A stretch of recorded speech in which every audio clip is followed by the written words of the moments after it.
Ang mensahe ng mga huwad na relihiyon. Napakaraming sekta, kulto, relihiyon, pilosopiya, at kilusan sa mundo na lahat ay nag-aangking sila ang tamang landas o ang nag-isang daan patungo sa Diyos. Paano matutukoy kung alin ang tama o kung lahat nga ba ay tama?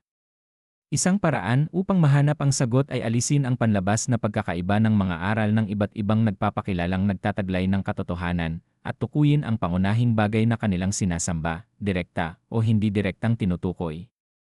Lahat ng huwad na relihiyon ay may isang pangunahing konsepto tungkol sa Diyos, alinman sa inaangkin nilang lahat ng tao ay mga Diyos, o may tiyak na tao na Diyos, o ang kalikasan ay Diyos, o ang Diyos ay bunga lamang ng imahinasyon ng tao.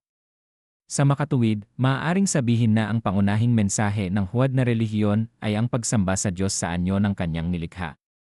Inaanyayahan ng huwad na relihiyon ang tao na sumamba sa nilikha sa pamamagitan ng pagtawag sa nilikha o bahagi nito bilang Diyos. Halimbawa, inanyayahan ni Propeta Jesus ang kanyang mga tagasunod na sumamba sa Diyos, ngunit ang mga nag-aangking tagasunod niya ngayon ay tinatawag ang mga tao na sambahin si Jesus, na sinasabing siya ay Diyos.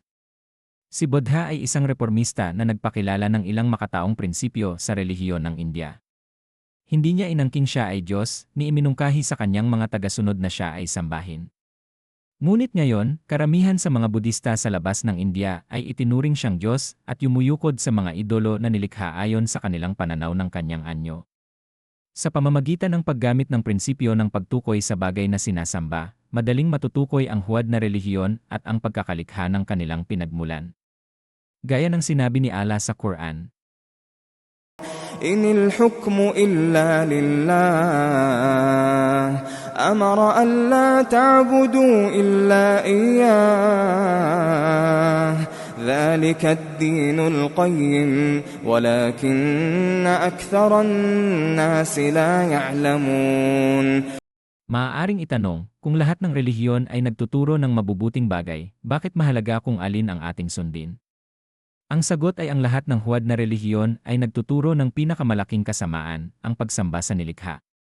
Ang pagsamba sa nilikha ay ang pinakamalaking kasalanan na maaaring magawa ng tao sapagkat ito'y sumasalungat sa tunay na layunin ng kanyang paglikha. Ang tao ay nilikha upang sumamba lamang sa Diyos, gaya ng malinaw na sinabi ni Allah sa Quran. وَمَا خَلَقْتُ الْجِنَّ وَالْإِنسَ إِلَّا لِيَعْبُدُونِ. Dahil dito, ang pagsamba sa nilikha, na siyang esensya ng idolatria, ay ang tanging kasalanang hindi mapapatawad.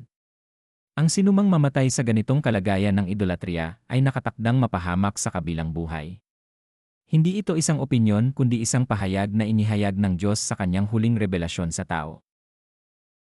Inna Allah la yaghfiru an yushraka bih ويغفر ما دون ذلك لمن يشاء ومن